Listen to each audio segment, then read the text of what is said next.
সারাদিন কাজ করে ভাই গাঁড় ফেটে যাচ্ছে, তারপরে ভাই যার জন্য এত কিছু করছি সেই মানুষটার মুখ থেকেই শুনতে হচ্ছে যে তুই আমাকে টাইম দিস না, তুই আমাকে ভালোবাসিস না, তোর থেকে হাজারো ছেলে আমার পিছনে লাইন দিয়ে পড়ে আছে।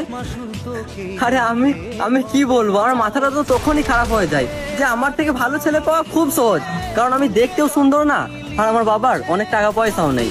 আর এখনকার মেয়েরা তো সেই সব ছেলেদেরকেই পছন্দ করে, যেসব ছেলেরা সারাদিন ছাপড়িগিরি করে বেড়ায়, বাবার টাকায় ফুটানি দেখায়, সারাদিন উড়ে বেড়ায়, সেই সব ছেলেদেরকেই পছন্দ করে। কিন্তু যেসব ছেলেরা নিজের দমে 2 টাকা ইনকাম করে একটা পরিবারের দায়িত্ব নেয়, সেই সব ছেলেদেরকে পছন্দ করে না।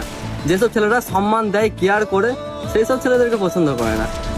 যারা সবসময় লিয়ার ধান্দায় থাকে আর লিয়ার পরে চলে যায়, সেই সব ছেলেদেরকেই পছন্দ করে।